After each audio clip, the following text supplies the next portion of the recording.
Hey guys, welcome to Living the Authentic Life. Danette starts us with a clap, so we're going to clap back. And I do have to give a clap for this fabulous lady. Life has brought us back together again. We had such humble beginnings at the gold panning location, at the Surge House of Tiny Treasures, pre-COVID, when we were with the cute kids that are in the preschool celebrating rodeo. It was Go Texan Day. Yes. Because when we started the group, I was like, let's go on a field trip. Let's take them to the rodeo. And the teachers nearly had a heart attack. It's hard to take all those kids. We took a lot of kids. It was a lot of work. And then they're like, let's bring the rodeo. Yes. To the house of tiny bring treasures. the rodeo. We bring everything to them. It just makes it easier for the teachers. And the kids enjoy it more. They're in their own space. And we brought a petting zoo and all the easy things to do with little kids. Yeah. But not going out. No, totally agree. Yeah. And you are a force. Girl, you are passionate, committed, just really rolling up those sleeves. You got them rolled up so high, you don't even have them down. Like you are in the trenches with everything you do. And that's the only way I know how to be. The second time I met you was the Women's Fun. Yes. We reconnected. Well, I would always see you from afar. Neighbors. I saw you from afar and I'd be like, we were neighbors. Who is that unicorn? Who is that unicorn? You had a little Dior cap on. I do love my hat. I saw you and I was just like, and then I asked Linda, who is that? And she's like, that's the vintage Contessa. And I was like, oh. So then when I saw you in my hood, like just walking, and I was like, you're just a normal person. Picking up the dog poop. The family makes me do it. They won't do it. They just stand and look at Grace Kelly. So I'm the one that gets to do it. Yeah, so that shows you you're a mom. The real position in the family there. Well, we have come back together. And thank goodness. So grateful. So grateful. Thank you. And we are just moving forward and making a change in the community, one young woman at a time. Because what is your quote? You have so many. I recently read something. I was looking through something and it said you can't save everyone, but you can save someone. You can. Yes. You can make a change in one person. And of course, Amy Pierce. You say I'm a force. I'm just in the wake of Amy Pierce. Please, you're so self-deprecating, which is not okay. But so who you are. And Amy Pierce is another one that God brought me to, someone I've met in the last, I met Amy when we co-chaired No Autism. So I have so many of like my inner circle that I turn to when I need emotional support. Wonderful. We pray together. And I love that when Danette was just saying, oh, you took the best pictures the other night at our kickoff. And you were like, someone must have prayed over me. Because I think we all believe that it's not us. There's a divine power over us, leading us, working joining us together, bringing these things together. And I do believe that the way to change communities is through educating the youth and empowering youth to make good, healthy decisions. Choices. It's all about choices. It's all about choices. And that's what the Women's Fun does. So it's funny that you say that. So I've been thinking about it a lot because I begged to introduce Amy. Okay. So this is the second time I introduced her. The first time they asked somebody else. Mm-hmm. And I was like, oh, I'm thinking about asking. And they're like, oh, no, I'm introducing her. And I was like, oh. And then I would call her every day and be like, have you thought about this? Have you thought about that? And she's like, I think you want to introduce Amy. How did you know?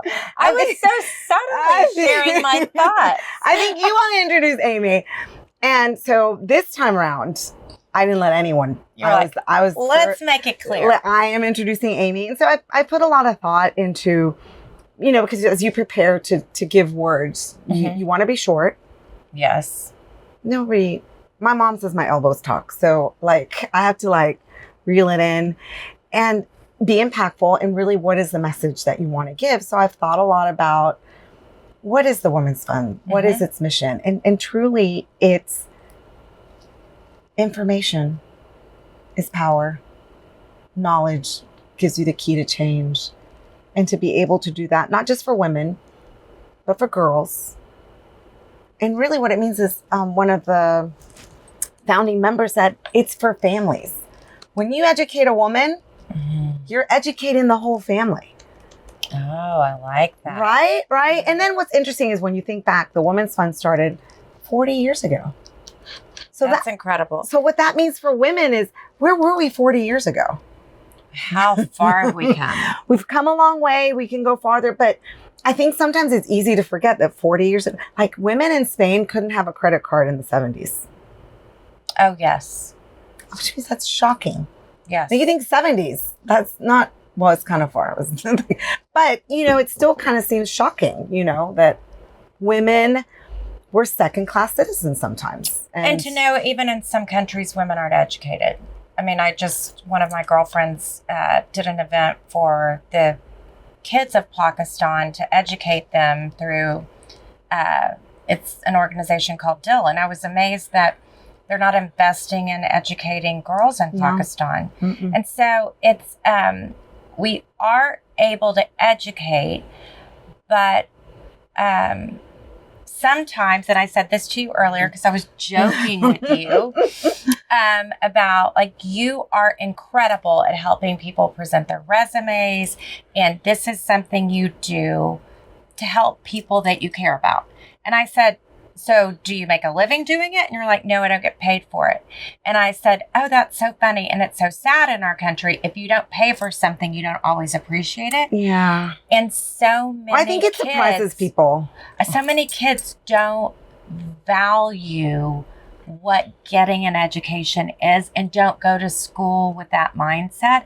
And sometimes this outside group has to kind of remind them You're so lucky. Of the importance of it and say, you were blessed to be born in this country versus another one. 100%. That you are given this education and you're given a choice in your life and you get to make some of the decisions yourself.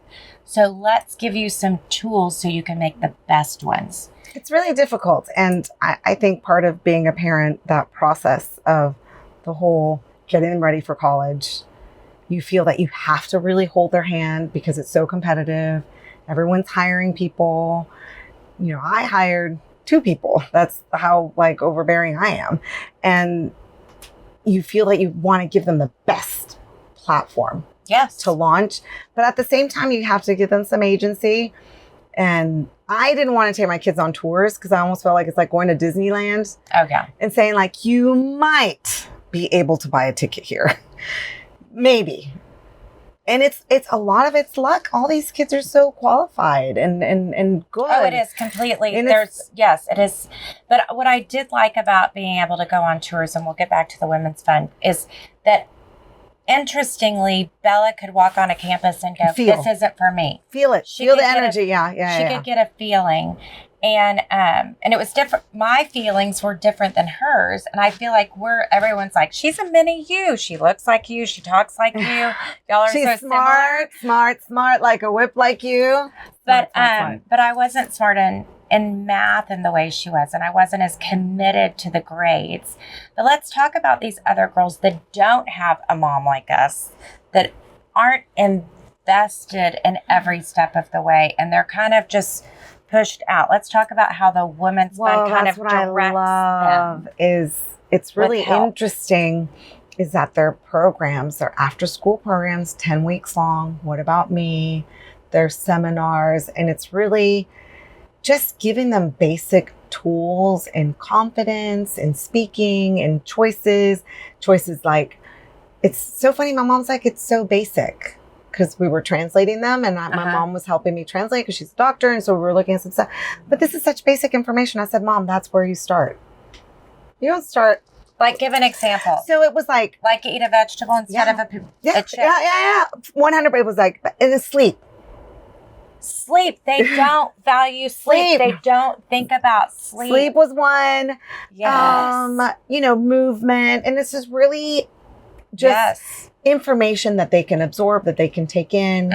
And that's why, you know, with any organization, I jump in. And with the Women's Fund, I started going to all their programs. And it's fascinating, like the information that that's available. You go to their lunch, you go to their Zooms, and they had one on grief that for me was impactful. The one during COVID where we were translating all these things for these girls, those were things I could use. Go out for a walk. Take care of your sleep. Don't be on your phone before bed. And it's like, it seems basic, but I think we all need to be reminded. We all need to be given those basics. And for these girls, what it is, it's a safe space. It's having somebody that they can look up to.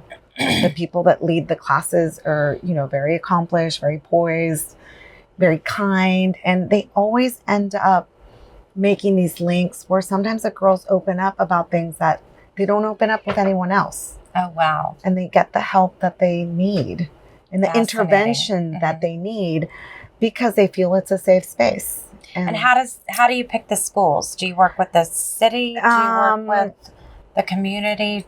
Are they at-risk schools? They are at risk. The Women's Fund reaches out and kind of says, you know, who wants, you know, and it's kind of like me in the middle. Some schools reach out to the Women's Fund and say, can you come to a program? And the Women's Fund says, I'm available. And they look for schools. And once they get into a school, they're in, they know them, they know the counselors, they get to appreciate what they're doing. So it kind of builds and they have these wonderful relationships with teachers and students. And sometimes they come and speak at Women's Fund's event and you get to see really the impact when you hear a teacher say, this is making a difference. This is helping. You know, and what I tell people is one time, one of the talks was on HPV. A lot of parents tend to kind of, I don't want to know. Right. They just put their head in the sand. And it's I don't want to know. You need to know that this is important and that this is something to talk about and to have open communication about it. So because it's just the information. Shame attached to it, then there's not open conversation. So do you know what my dad said? It was really interesting. It was. Yes. I have to give my dad credit for this. He was in the forefront of the AIDS crisis. Like he was at MD Anderson studying Kaposi sarcoma. And then they discovered it was AIDS. And then he left to go keep working on AIDS and helping people. Wow. And we were talking about the HPV vaccine. I said a lot of my friends were like, well, I don't want it to be, you know, giving my kids permission to have sex. And my dad's like, well, that's interesting. You know what you need to tell your friends? What's the first thing they talk about when you get on a plane? And I was like, the safety information. Yeah. He's like, how to use your life jacket. He's like, nobody wants the plane to crash. Yeah. But they talk about it. You know, getting an HPV vaccine isn't going to get permission. You know, it's fascinating. And those are the sort of conversations that the Women's Fund. But also, I think it's crazy. And I grew up in a different time. But I don't think because you discuss something and it's a conversation that you're endorsing it either. Like you can talk about choices and ramifications.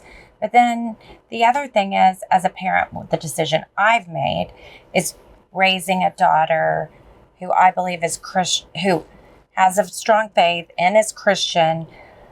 I'm talking to her about choices and about what our faith means and how I interpret scripture or how I interpret what's hurt me in life, what I've regretted, what I've carried as pain. So I'm not trying to create shame or also say you can't do, but I want to educate. And I feel like that anytime there's education, we can't be going backwards. We're going forward by. But it's really difficult because what we want as parents is to eliminate rocks from the path. Like I tripped on that rock, you know.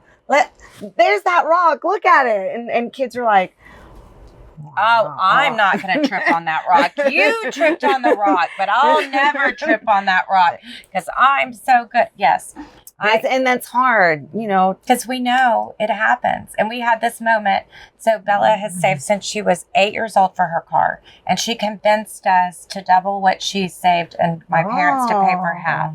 Nice. So she has a nice car. And she was upset. We kept saying, you're going to mess it up. Something's going to happen. Something's going to go wrong. And she's like, you don't trust me. You called the other day. 2 tires blew out. She went up on a curve. She said she wasn't texting. She's like, it happens. I do it all the time. And, not all the time, but I've done it before. So and I said, and I wasn't mad at her. She's like, you're not mad at me. I go, because I told you this was happening. Because it happens. Because you're human. Because I knew. And she's like, and I wasn't doing anything wrong. And I said, that's what I'm telling you. Accident. Sometimes we're not doing anything wrong. But if you don't even know, if you don't even have a parent there talking to you about what to be careful of. And yes, that is a great challenge in life, is to not hurt your car that you were able to buy. Those are real blessings. But there are other things, like she's had a lot of health problems. And from the time she was little, I had a really good communication with her, and she would share things with me that other people wouldn't believe. And because of that, she shared. And because of the fact, I didn't get mad at her, but I talked about what surrounded it, what choice, all the things around it, but supported her. She felt safe in sharing with me. And that's why she has almost told me everything. Thank God she hasn't told me all of it. But that's where I feel like the women's home comes in. So many of these parents are working 2 jobs or are struggling with their own issues. So they might have alcohol or drugs or like some violence. Other thing in the home. And so this child isn't even safe in their environment. But yet there's this safe space after school to share some of these things. And then because of this open conversation without judgment, they're able to get help and be pushed It's really in the amazing. right direction. It's really amazing. And their publications are so helpful. And they talk about everything. And tell me about that. So they have a book. They have a book the for Women's girls. Fund. Yeah. Okay. So they publish books. They publish pamphlets. They do like some online stuff. All their presentations are available on a YouTube channel. Which is huge because of us going in and out of having access or being able to get places or having employees. It's all there. It's all there. It's all. But I think I learned about the book because I was helping translate certain chapters. And it just encompasses everything a girl needs to know about their health. And, I think it's invaluable. I mean, like getting your period. Like, who wants to talk about that? Like, I don't. Like, I know they don't do it in all the schools anymore all the time. So it's not a normal thing for. I guess it's they don't. There's also the amount of time they have with what they're supposed to do to reach these scholastic. It's really difficult. Yeah, it's really difficult. So we, the Women's Fund just had an amazing summit, and it brought together all organizations that are serving women that were invited. All to get into the room to talk about challenges. And of course, I was like very narrow in my focus. My worry is what's going on with HISD and how a lot of organizations that were doing support work have kind of been kicked out because HISD needs to do it. And it's like, okay, but they're not doing it and they were there helping. They were successful, and so I kept bringing up HISD. It was fascinating. There was people from Interfaith Ministries. Okay. There's the Child Assessment Center. Do you know what that is? Children's Assessment Center. Yeah, amazing. In Bryce, West Jew area. Yeah. Right amazing. There. The work that they're helps doing with kids that are coming out of abusive situations, and they help to get them placed into interim care and get them and they do all the assessments and it's all free and they support. So all these organizations. That's a big help with trafficking to that organization. Amazing. So I didn't really know much about them. So it was very interesting. But of course, the Women's Fund knew about them because sometimes they come across situations where they have to refer people. So they brought all these people together. And they had Dr. Potter from the Kinder Institute from Rice. And he kind of did a presentation. And everyone's kind of like, the numbers. The numbers are terrible when you look at, Tell Texas me what that means. in terms of like pregnancies, like women, like, mortality. The mortality, like women dying because of at-risk pregnancies, and African-American women, Black women are like at higher risk. Black kids are at higher risk of dying. All these numbers, they're very bleak, but at the same time, seeing all the people that were in the room to offer solutions was really hopeful and really interesting. And what I loved is the lady from Interfaith Ministries. We're talking about challenges. And of course, me, I'm like, hey, HISD is a challenge. And the lady from Interfaith Ministry, I can't remember her name, she said, well, barriers beyond access. And everyone's kind of like, oh, what's that? And she gave an example that there was a woman who had just given birth, single mom. They wanted to help her get her groceries. So they went and downloaded the app, and this is how you order, and la la la. And Snap is super cool now, and you can have more access to fresh vegetables and this and that. They don't pay for the delivery fee. So then they were like getting her all sorted, and then they hit the roadblock of the delivery fee. But somebody from HEB was there, so they were like taking notes. So that's awesome. And the community outreach for HEB is on the board for the Women's Fund. Lisa Hoffman? Stephanie Hill Franco. Okay. She's amazing. And so she's like immediately went and talked and took some notes. And so it's amazing when you get people in the room that want to solve problems.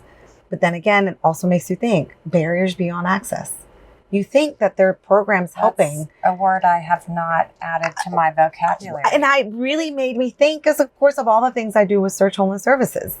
Yes. You think of oh, well, there's Search Homeless Services. It's done and sorted, but there's always, that next step. And it's hard. It's hard getting people connecting. We have fundraised and hosted on our podcast, Texas Forensic Nurses. And so there was a big fundraiser we did just to pay for Ubers, cards, or Lyft to get these women back to their appointment so they can go to their first appointment. So they come in from situations where they've been trafficked or they've been held against their will, and then they're brought into medical care and they have challenges, and then they're left to go on their own and they can't get back because they don't have the money to get back. So barriers beyond access. Wow. I really was so eye-opening, and it was wonderful. And I was really proud that the Women's Fund brought all these people together. It was at United Way. Bear was there. It was just wonderful to see so many people, wanting to row in the same direction.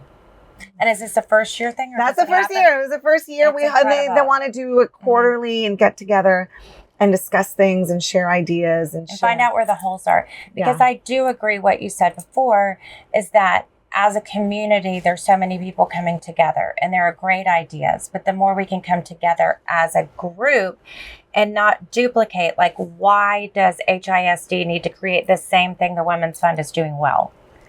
Why does a new charity need to come in? Why can't we all work together under umbrellas and find out where the holes are, the gaps between services, the gaps that exist? Yeah. And I think one of Houston's successes in homelessness is the Way Home. It was that coalition that started to address. Tell us about that. Oh, well, it was amazing. So a group came together and brought everyone in all at the same time, all in the same room, and said, check your ego out the door. And said, who is the best at making the sandwiches? Who is the best at who is the best at providing? And everyone found their niche and everyone started working together. And of course, the Housing Authority played a key role in saying, let's do vouchers. Let's subsidize. Let's all work together. Who can get out with a little bit of help? So they have a program where you're subsidized for 2 years. And it starts 100%. And then it slowly tapers down. And by the end of 2 years, Search and all the people in the Way Home Coalition, make sure that you're ready to stand on your own 2 feet. Because it doesn't just, you're not given a home and then it all comes together. And we've learned a lot about that through, I've worked a lot with the women's home and helping women through recovery and then being at the home in this nurturing environment. And then when they get out on their own and they don't have all the wraparound services, it's really difficult. That's where Search, Wraparounds, providing community. Tell them what wraparound is. Oh, so wraparound care is the idea that you don't do it by yourself. No. Nobody does. You're part of my wraparound care. And yeah, it is. It's Thank true. you. And we as a community are able to build this. But when you're homeless and you don't have mental have health that. issues You or don't you have have it. So- addiction issues, you don't have this group that is there. Sometimes your family has been through too much pain that they're not there for you anymore. And that's where, wraparound care, providing those services, So it's providing the community. food, it's the mental health component, it's the addiction issues, it's the counseling, it's the babysitting for a female to get a job. And That's how House of Tiny Treasures started. Yes. Babysitting, daycare, which evolved to an accredited preschool, and following a plan where they're going to get to kindergarten prepared. Yes. So we that's did truly breaking the cycle. Yes. So we did this. I don't know if I've ever told you, with the Magic Bus in Vail, Colorado. People perceive because it's Vail, Beaver Creek, that everyone in the community is strong and successful, but the cost of living is so high there that there will be these motor home parks, and sometimes there's 12 people living in, and I understand now there's some that even go underground. And so we created buses that would go into these communities and bring the kids on the bus to educate them, because when they got to kinder and they had nothing, they couldn't keep up and they were left behind. So this is what House of Tiny Treasures, they're taught to eat at a table. Like family style. Someone would know that. People in our community, You take so much for granted. the basics. So much for Standing granted. in a line, being just kind to someone else and not taking what they're playing with. That's so funny. Did you see what I posted? So I went and we did a tour. We gave Hillary Hart from Theater Under the Stars. Okay. I asked her to come visit the school and see what collaborations we could do. And I love that. She was amazing. Houston is so lucky to have Tuts. We don't realize that. Another Amy Pierce organization. But it's theater for Houston by Houston. Amen. And what they do for so many other communities, aren't they reaching out to the autistic community? Yes, they do. Doing the river or something? The river. So they have several things. So one is the river, where that got started by a mom whose daughter had, I think it was cystic fibrosis, and she wouldn't get accepted into any of the dance programs because she had health issues. That was my first charity I raised funds for. See, you've been a legend for all of us. You just help everyone. Thank you. But we're all in this, like touching each other. So it's good to be able to bring all this together for people, because it isn't separate. No, it's not. So that started. So the river is amazing. Yeah. But then they also go out to the community. There's certain places where kind of not daycare, like, you take your autistic family member to go have a space where they can do art, where they can spend the day and, have a nurturing environment. Because it's hard on a daily. You want them to be stimulated. And they go and they do programs for them. Tuts does a lot. And I love them. And, I served on the board for a while, and I didn't realize that. Yeah. So maybe, did you bring Amy in? No. So how would they help with the House of Tiny Treasures? So I'm thinking, like, immediately she was like, oh, Frozen is coming. Can Elsa come visit? Oh, that's so cute. I got chills. Can Elsa come visit? That makes me want to cry. I know. I was like, they'll go nuts, because that's that age demographic where Frozen is a big deal. Do you remember when they were did you ever take your kids to Disney when it was like the Find the Princesses? I don't know if your daughter. Yeah. We went for breakfast. Wait for hours for one signature. Emma went, and she went in her Frozen outfit. So I think it's a rite of passage. Every girl has her Frozen moment, and but boys these too. Kids might not have that. So I was super excited. And then Amy, like, she immediately said, could we have some of their artwork in the lobby, like snowflakes, I don't know, like things, and just to raise awareness. Yes. Raise awareness about who Search is, what they do. Because, like, that makes me mad that all the organizations that I work with, people don't really understand what the other one's doing. Fully. Because Yes. sometimes you look at Tuts, do people realize the difference between Tuts and Broadway in America? It's totally different organizations. Yeah. Tuts is a nonprofit that hires Houstonians, that hires actors from Houston, that promotes the arts in Houston, that is providing for the river. Did you know they go to schools and they do music to teach math, to teach certain curriculums? They do it through the arts. Oh, that's incredible. Kids remember more. And, absolutely. So it's just interesting. And I think Amy and I talk a lot about synergy.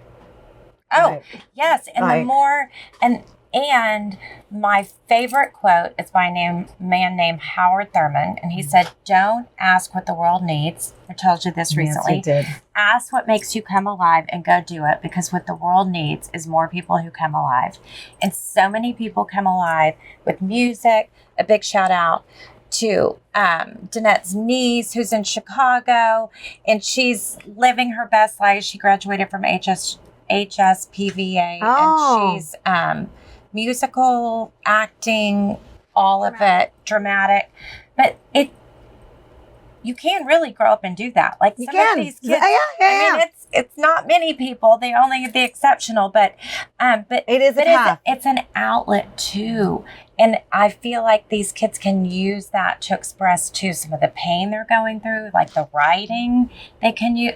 So as many outlets as we give them to express themselves or to share emotions, 100%. The better we are Houston as is a lucky. community. Houston is lucky. There's a lot of organizations, a lot of people doing good work, and it's kind of exciting to see. You know, at least when I researched the coalition, the Way Home was already super well established and going. So to kind of see what the Women's Fund is trying to kind of replicate that sort of space for organizations that are working towards health, especially for women and girls. It's yes. It's so we got connected through the Greater Houston Community Foundation Family Giving Circle with a group called Revision.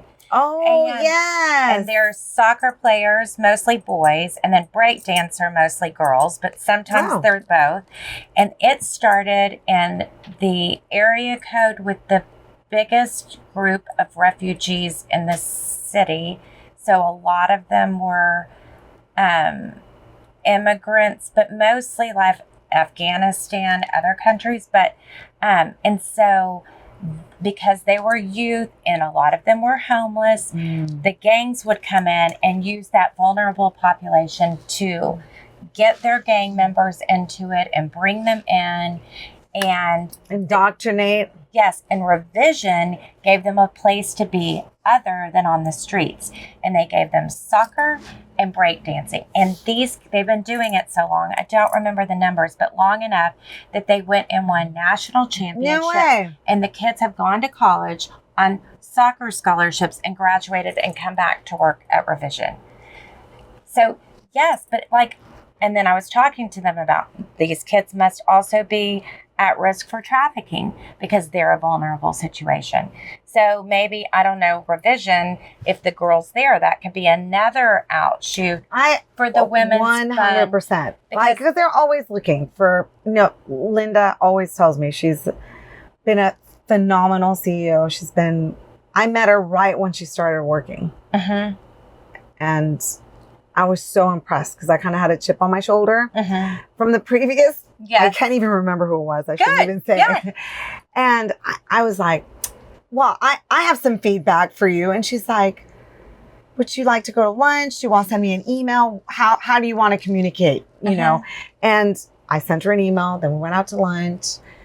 And the next year, all my ideas were implemented. And I was super like, oh my God, she listened to me. And what I said was, one of the things I love about the Women's Fund Luncheon is that there's the educational panel. Okay, let's talk about the luncheon and then what we added this year. Oh, well, the Youth Steering Committee, which is genius. Like, what a way to really, because usually it's mother-daughter, but having that element of Bella being able to bring in her friends, like the logo came from one of her friends. Avery also. It's beautiful. The butterfly. We've used it like all this season. I know. It's amazing. And to make them more involved, to bring them in and to give them responsibility and to see how they implement things. It's really like they do it better than me. Like I couldn't come up with that butterfly. It was beautiful. Be her, you know? And so and we're going to keep the youth steering committee. Good. I love it. You know, and we brought in the host committee of mother-daughters together. Yeah, so it's wonderful. It's not just if you have a young daughter. It could be bring your mother. Yes. Bring your sister. Bring your aunt. That's sort of like reimagining. Women together, building each other up. Reframing it. You know, so I told Linda, I said, people don't know about the educational panel. The girls know, the girls that are in the program, but what about me? I want to take Emma. One year I took Aiden when they talked about online safety, which I hope we'll do that this year. I'm going to talk to Bella. Like, Mom. No, but he was surrounded by girls. Her son. Mother, daughter. Like, but hey, I think Amy's brought her boys too. No, I love it. I just love that he went with you. It shows how much way to go, Aiden. Yeah, Aiden came. But I think, you know, having these opportunities to share information. And I said, not just the girls. I want everyone who's coming to the luncheon. If they're middle school, even like Emma, when she was in second grade. Oh, look, there's Grace Kelly. One time she was snoring and I was like, what is not Emma, Grace Kelly was snoring. No, she's so loud when she snores during the podcast, and she's been sparing us. In fact, last night Rob was snoring and I was on my phone before we went to sleep, and he woke up and go, "Is Grace Kelly snoring?" I'm like, "How do you hear that when you're snoring?" Baby. Anyway, so sorry, we digress. But we're living the authentic life. So sorry. We are really just Emma, living our life. When she was in second grade, we went to the educational panel, and it was these two sisters that were conjoined twins. Oh, wow. And Emma and we didn't know because it was kind of like a last minute. They weren't sure what was going to happen. They were still conjoined? Yeah, they're famous. These girls are famous. Wow. And they talked about resiliency. Wow. And it brought Emma a whole other perspective. So bullied by so many? I don't know. I think they were loved. No, they didn't talk. They talked about more about how it is like they were saying, you think you have problems? We had to work out who's going to choose. Whose hand is going to do it? Well, they don't share a mind. No, they took the SATs on different days. What? One said to close your eyes, and then they're both teachers. They wanted to be teachers. So every year they change the grade because one wants to do older kids and one wants to do younger. And the other one is quiet while the other one's chewing. It was fascinating, and but Emma was little, and it blew her mind. It blew my mind too. It's blowing my mind. And so That's crazy. So when she went back to school, she was talking about it, and I got a phone call. And I was like, "Oh, hi, how are you?" And like, my daughter came home and said, "Emma met conjoined twins. Is this true?" And I was like, "Oh, it is actually. She did. It was a very interesting conversation. Because Emma went and talked about it. But I think, and then here you see the ripple effect. The ripple. We've been talking about the ripple. The ripple effect of. It does. You know, hey, I know about the HPV vaccine, and I shared it with my friends. And what I shared was, it's just as important for boys to get it. Well, yeah, exactly. Because they're the ones that are at risk for those weird like tongue cancers, you know? Yes. So, but if you don't know, a lot of people assume it's just girls. But because I go to the talks that the Women Funds provides, then I can be able to go to my friends who have boys and say, hey. I didn't even know they were offering it. You're just telling me something I didn't know either. It's for boys and girls. I hope pediatricians are sharing that. Yeah, of course. I hope. But I think there's so much stigma. Yeah, there's so much stigma. And then there's so much misinformation. Yes. Like around vaccines that I think it's important to talk about. And I have to give a shout out to Kathleen Schlemmer from MD Anderson. You need to meet my mom. My mom is like the hardest, like just tough as nails. And she was very supportive of the Women's Fund when we were doing online things. I said, Mommy, please log on. Please log on. And Kathleen Schlemmer was doing this presentation on HPV. And afterwards, my mom said, that was the best presentation I've ever seen. Oh, wow. And she was so well spoken. She's so smart but unassuming. She's just wonderful. And I could call her for anything, and Kathleen will answer. And I'll be like, "There's this lady, and she has cancer, and she's at Bentob. Give her my phone number." And it's like, it's amazing to see. They are wonderful people in Houston. Wonderful. We are so richly blessed. So let's share how people could join us. Could they come and listen to the panel? Could they come to any events with the Women's Fund? Don't we have other events? Yeah. I don't know. Monthly events. They're women come and listen, and it's because free. I feel like it's free. Yes, it's free. And there's all this educational information, even for adult women, that you're putting on. 100%. Like, I need to ask Linda. I'm remiss. Like, I get fuzzy on the details. I need ginkgo biloba. But what is amazing is that it's easily accessible, because I know they have the YouTube channel.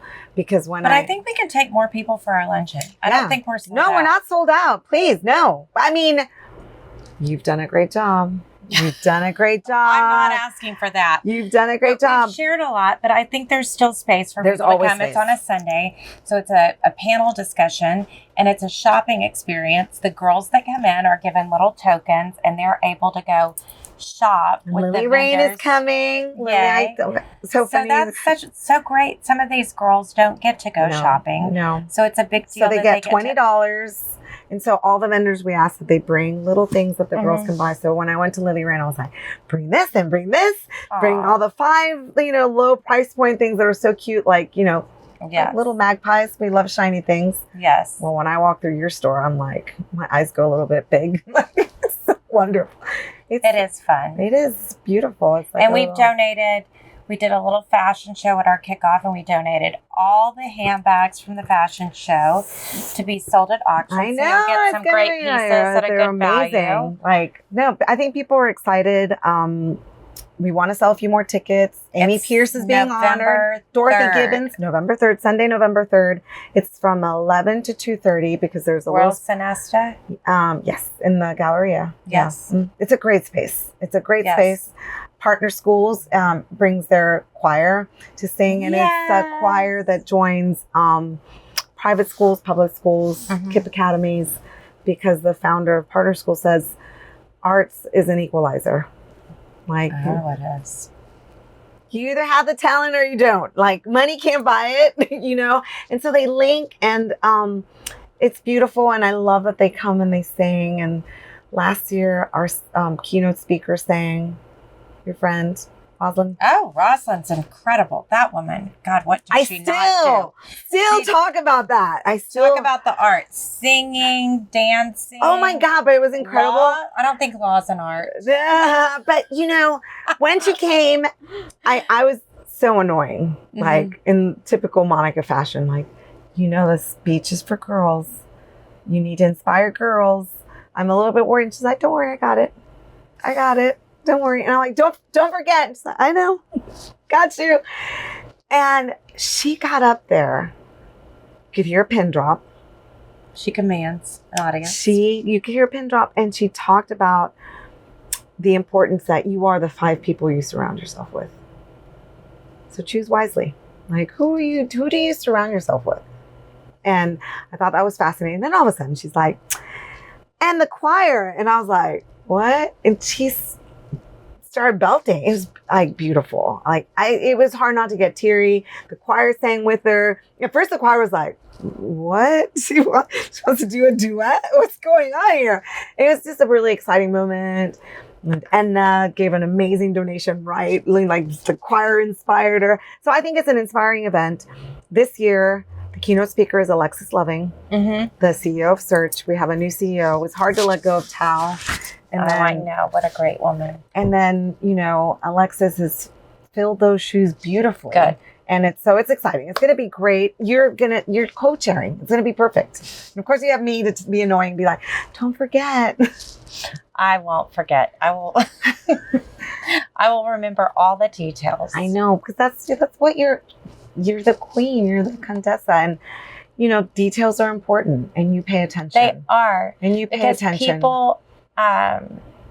People want to feel special, and they want to feel like they're important. And I feel like the women's home is letting young girls realize that even though they feel like they're lost in this mass of people in our community, that they're special, they're heard, and that they can be her. They can be their best selves. They can find what makes them come alive. That's why I can't wait to hear Bella talk in the youth panel, because I think it's going to make an impact when you see girls talking to girls, you know, and you see girls with lived in experience that they're sharing that.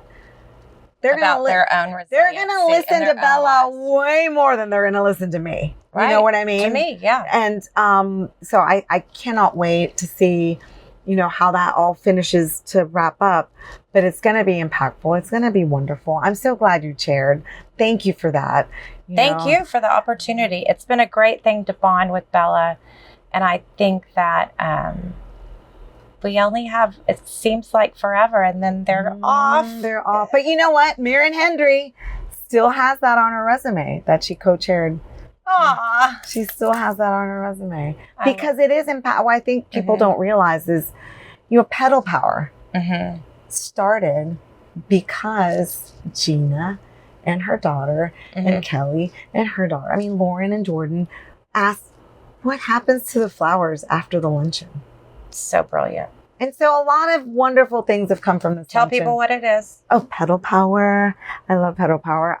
It's an organization that salvages flowers from luncheons and events and then takes them to Ronald McDonald House, 7 Acres Nursing Home. We have a nursing home out by Clear Lake that we take and drop off. It's really nice. So amazing. God bless you for everything you do. So guys, keep living the authentic life. Until next week, keep it real. Bye.